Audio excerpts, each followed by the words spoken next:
Página 23.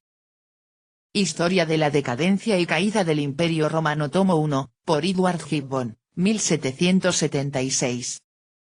Prólogo. 0.4. Fijaos en Constantinopla. El título de la obra puede resultar engañoso para los lectores del siglo XX. El Imperio Romano es el centro de una vasta historia, pero el foco no está en Roma. El ojo del historiador advierte, estará siempre fijado en la ciudad de Constantinopla, atalaya desde donde se mira tanto a Oriente como a Occidente. Gibbon desdeña el periodo de la formación del Imperio Romano en el seno de la antigua república. Comienza su historia en el momento de la inicial madurez imperial, en el siglo II d.C., y la prolonga hasta la caída de Constantinopla, la Nueva Roma, a manos de los turcos otomanos en el siglo XV, la víspera misma del renacimiento de la Nueva Roma. Esta concepción del imperio se corresponde con la perspectiva de aquella época, que observaba la continuidad de la tradición imperial en el Imperio bizantino. Se trata de una mirada sin duda diferente de la nuestra, más acostumbrada a considerar de manera principal aquella mitad occidental que, en su temprana ruina, acunó a la joven Europa. La imagen de una decadencia plurisecular, con su final anunciado, domina el texto. Pero Gibbon, que no es fatalista, mantiene el interés hasta el final. La compleja estructura del relato combina continuidades y rupturas, momentos de ascenso y de caída que contempla con sentimientos mezclados, admiración, espanto, nostalgia e ironía, sobre todo cuando descubre que una fuerza o un proceso en apariencia positivo, que parece frenar la decadencia, termina reactivándola de manera inesperada. En el primer capítulo presenta al imperio en su momento de maduro esplendor, el siglo II d.C., cuando imponía al mundo su paz y su grandeza. Pero el relato elegíaco se va quebrando al mostrar las fisuras que provocarán las rupturas y el primer derrumbe. A él le siguieron, a lo largo de 10 siglos, muchos otros episodios en los que la civilización fue humillada por algún tipo de barbarie, inclusive la del sectarismo cristiano. Gradualmente, el núcleo de la romanidad se fue haciendo menos resistente y casi etéreo, hasta donde es posible reconocerlo en la última Bizancio, o en su orgullosa competidora veneciana. Sin embargo, el espíritu de la vieja Roma está presente, hasta 1453, para dar unidad a esta historia, y también para renacer, como el ave fénix, de las cenizas del incendio final. Al elegir el siglo II y la brillante época de los Antoninos como culminación inicial, a partir de la cual trazar el camino de la decadencia, Gibbon parece apartarse de toda una rama de la tradición romana, la que desde Cicerón hasta Tácito había denunciado en el imperio la ruina de la raíz republicana que con su honrada, modesta y sobria conducta lo había hecho posible. A los ojos de Gibbon, el imperio de los Antoninos se parece notablemente al Commonwealth de su tiempo. Una potencia mundial, la más virtuosa y progresista, impone la paz en el mundo y asegura la libertad, la tolerancia, la paz y el progreso. Tal, la imagen del imperio liberal, que prolonga y completa las glorias augustas. Pero Gibbon, al tiempo que empieza a marcar las fisuras que serán las grietas de esa brillante construcción, no olvida la vieja tradición del patriciado senatorial. Augusto puso fin a las largas luchas facciosas que signaron el parto del imperio, al costo de establecer una tiranía, mesurada y poco ostentosa, pero no por eso menos firme. Su mérito estuvo, precisamente, en disimular el puño de hierro en el guante de seda de las viejas formas republicanas, que marchaban de manera poco ostentosa a su ruina. En suma, en el comienzo de su historia Gibbon combina dos relatos. El del magnífico imperio liberal y el de la república aplastada por el tirano benévolo. La tensión entre ambas miradas es propia de buena parte de los pensadores de la Ilustración, que dudaron entre las ventajas del gobierno limitado y constitucional que requiere de una gran cultura cívica, y las del despotismo ilustrado, más adecuado cuando aquellas faltaban. Esa tensión estaba presente en la aristocracia inglesa, y particularmente en aquella involucrada en el gobierno del imperio. Carlos I en 1660, y sobre todo la Revolución de 1688, habían acabado con el tumultuoso ciclo revolucionario del siglo XVII, alimentado por pasiones religiosas y políticas. El siglo XVIII podía ser visto, desde la Cámara de los Comunes en la que Gibbon se sentó, como el momento de la paz augusta, y así fue. La cultura aristocrática del siglo XVIII construyó su tradición mirándose en la Roma imperial. Pero había otra mirada, del presente y del pasado, grata sobre todo a quienes el nuevo orden había dejado en un lugar marginal. All corruption, la vieja corrupción, es la fórmula que sintetiza esta etapa de la política inglesa en la que un grupo, los Whigs, utilizó el control monopólico del gobierno para construir la fortuna personal de sus miembros, mediante prebendas, regalos y sinecuras generosamente repartidas por el jefe político, el primer ministro, entre aquellos cuyos votos eran decisivos para sustentar el gobierno parlamentario. Los marginados del acuerdo, la aristocracia Tory, recuperaron otras fuentes latinas para construir su discurso de oposición. Cicerón, Tito Livio, Salustio o Tácito, y también el Maquiavelo de las décadas, alimentaron un discurso republicano que, según ha estudiado C. Pocock, colocó su foco en la corrupción y sus efectos, el abandono de las antiguas virtudes y el comienzo de un camino que inevitablemente conducía a la pérdida de la fuerza militar, cuerpos debilitados por el lujo, virilidad reducida por el afeminamiento, y finalmente a la esclavitud. Por ese camino, las virtudes de la paz y la opulencia, que habían sido la base de la Laudatio Imperii, se transformaron en la causa de la decadencia. Ciertamente Gibbon no compartió las conclusiones políticas de ese planteamiento, él mismo alcanzó brevemente a gozar de los beneficios del poder de los Whigs. Pero sus fundamentos están presentes y ocupan una parte importante en su explicación de la decadencia del imperio y, con seguridad, construyeron una base común de reconocimiento con sus lectores.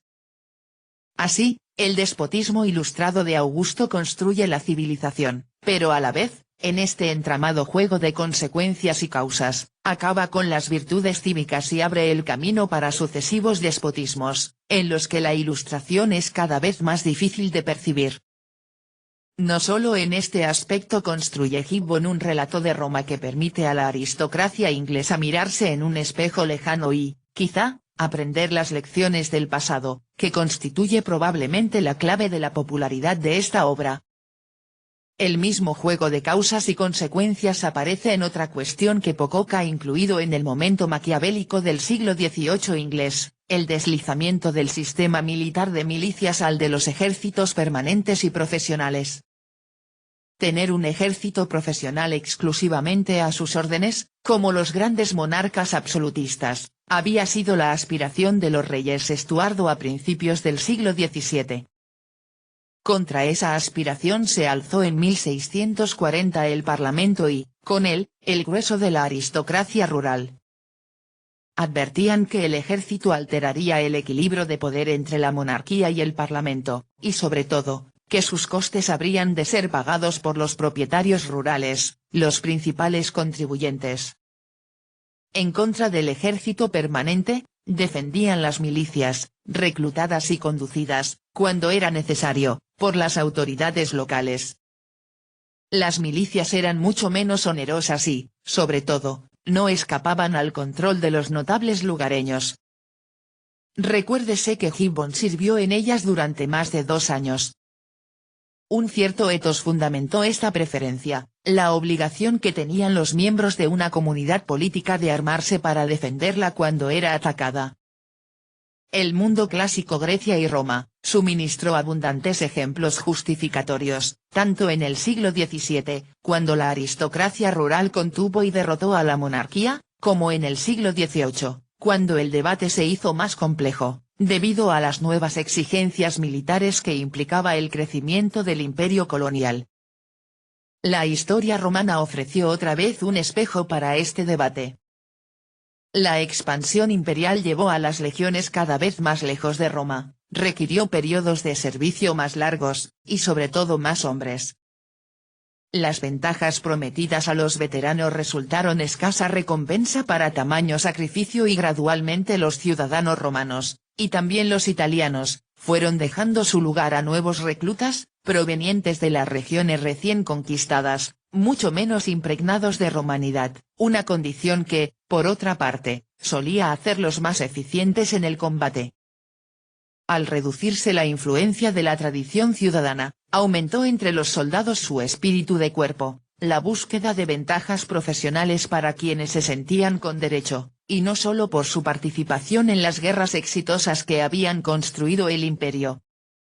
En la misma Roma, donde el poder de los herederos de Augusto se construyó a costa de la clase senatorial y en contra de ella, el Princeps Senatum, título preferido por Augusto, se fue convirtiendo en el imperator, el general de los ejércitos.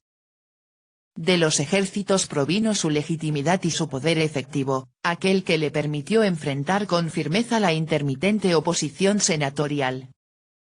Especialmente, se apoyaba en la guarnición de Roma, mandada por el poderoso prefecto del pretorio. 10 capítulos dedica Gibbon a contar una historia que ya había anticipado Suetonio, la creciente dependencia de los emperadores de unos guardias de corps que terminaron convirtiéndose en sus tutores.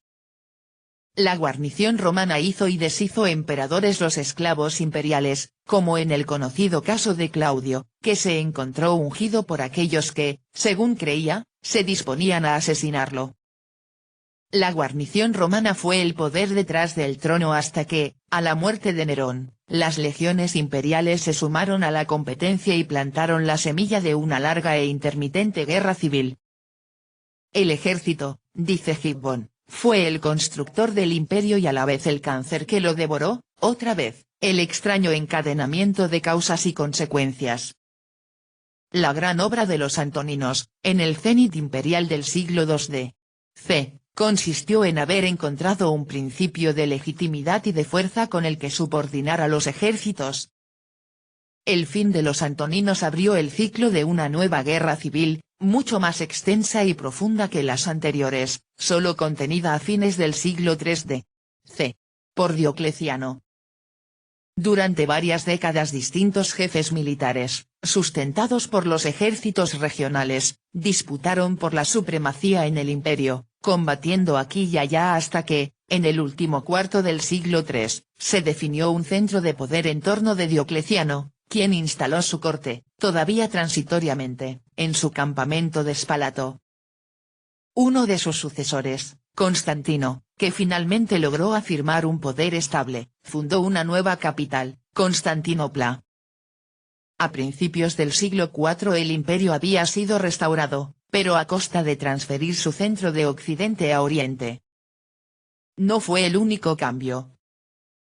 De manera ya indudable, el poder de los emperadores se asentó definitivamente en los ejércitos, nutridos de campesinos de regiones remotas y poco romanizadas, o de guerreros contratados fuera de los límites de los imperios. Ruralización, militarización y barbarización caracterizaron la existencia de este imperio que conservaba mucho del clásico pero a costa de cambiarlo sustancialmente. El nuevo poder abandonó definitivamente las complejas formas elaboradas por Augusto y adoptó la más sencilla y contundente del despotismo oriental. El dominus reemplazó al princeps. Por debajo de él solo existía una masa de súbditos, siervos de distinto rango, con diferentes funciones y jerarquías pero que, sin excepción, inclinaban la cabeza y doblaban la rodilla frente al señor. Los ciudadanos romanos, que habían sido la columna vertebral del imperio liberal, perdieron influencia y personalidad. Al ser concedida a la totalidad de los habitantes del imperio, la ciudadanía romana se esfumó como rasgo distintivo de una élite dirigente. Las ciudades perdieron sus funciones administrativas y políticas, que tradicionalmente habían sido importantes. Las antiguas instituciones, que eran el patrimonio de la clase senatorial, se convirtieron en curiosos rituales arcaicos, fuera de lugar en una corte que adoptaba cada vez más las costumbres orientales. Las antiguas virtudes que distinguían a los ciudadanos se desvanecieron a medida que se extendía la influencia de las costumbres orientales, el gusto por el lujo, el refinamiento, los perfumes, las joyas y los aceites. poco quedaba en el nuevo cortesano del antiguo y orgulloso ciudadano romano. Constantinopla o Bizancio, como se la llamó luego, se convirtió desde este momento en el centro y punto de referencia del relato de Gibbon, quien está lejos de simpatizar con esta segunda Roma. En su caracterización, Gibbon adopta y desarrolla los puntos de vista de Montesquieu en su espíritu de las leyes y también en las consideraciones acerca de la grandeza y la decadencia de Roma. En primer lugar, la influencia del clima sobre las costumbres y las instituciones. Luego, la crítica al despotismo y la valoración del régimen mixto, como el existente en la antigua Roma y también en la Inglaterra liberal, que al combinar distintas legitimidades asegura la libertad de los individuos. Finalmente, Gibbon hace suyo, y explaya largamente, un argumento de Montesquieu: en el ansia exagerada de grandeza se encuentra la raíz de la decadencia romana. En cambio, para otro punto fundamental de su explicación sigue a Voltaire.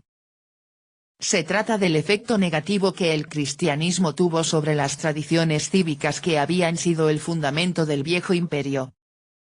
Dentro del conjunto de modificaciones producidas por la orientalización de Roma, las más contundentes fueron para Gibbon las que vinieron de la mano de la difusión del cristianismo. Página 30.